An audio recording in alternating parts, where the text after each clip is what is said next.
Hey friends, this is yet another turntable. This is a Pioneer PL-S30, pretty run-of-the-mill turntable. Let's see here, let's get her going here.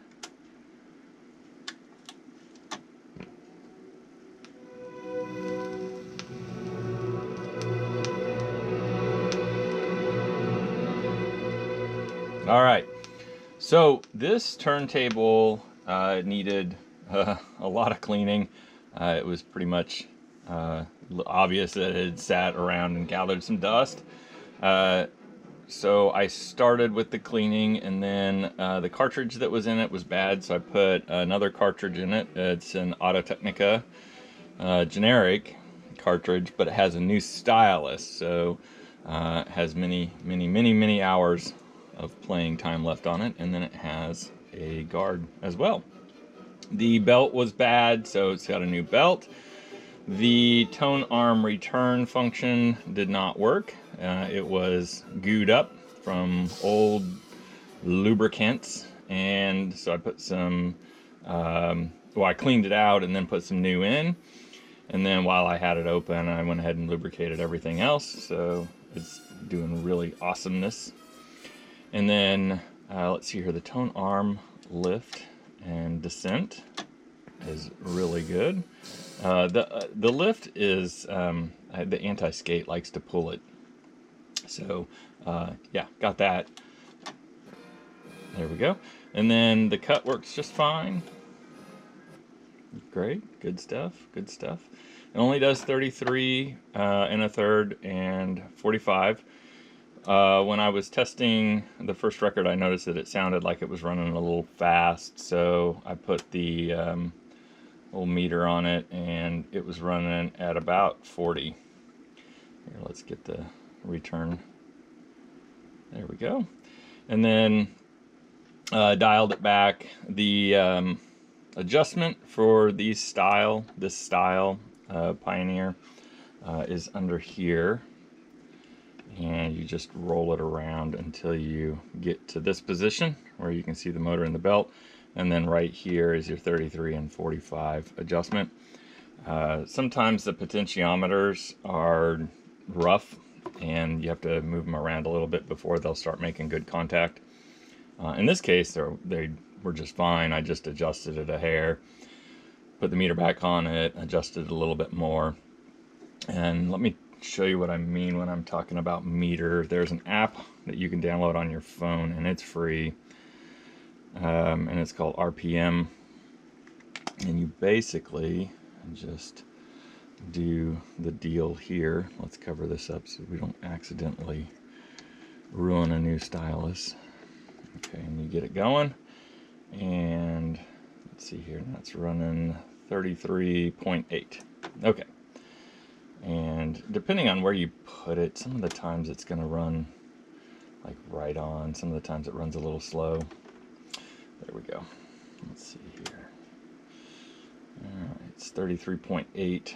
Last night when I was working on it, it was running 33.4, so it's gonna vary a little bit based on the voltage that's coming into it. Now that's another thing that isn't said much about turntables, that the motor is just a direct to the outlet, or not the outlet but the transformer setting in there, is that in the mornings around here my voltage coming into my house is over 120, and then in the evenings, like when everybody's getting home, my voltage is low. It runs about 118, and so that's going to cause a variation in this. So just FYI, if you're tuning, you want to tune your turntable based on the time of day that you listen most often. So if you're an afternoon listener, tune it in the afternoon. If you're an evening listener, tune it in the evening. So we do most of our listening, or I do most of my listening throughout the day. So I really honestly can't tell a difference between 33 flat and 34. It's so nominal that I can't tell the difference. But Some people can. I had a guy come in the other day, not come in, but I had got his turntable, and he was like, man, it's running really fast. It's running really fast. And I put this on there, and I'm like, man, it's running 34 and a half. I took the belt off and gave the belt a little bit of a stretch, you know, it was a new belt, and put it back on, and that lowered it to, you know, 33.9. And he was like, it still runs fast. And I'm like, I can't hear it, man.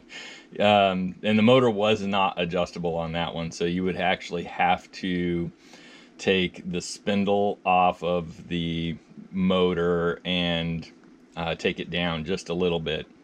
And I don't, the homie don't do that. So I told him that he's probably just going to have to deal with it, or he's going to have to find somebody who will take that down, the micromillimeter that it needed taken down. Anyways, so that is that.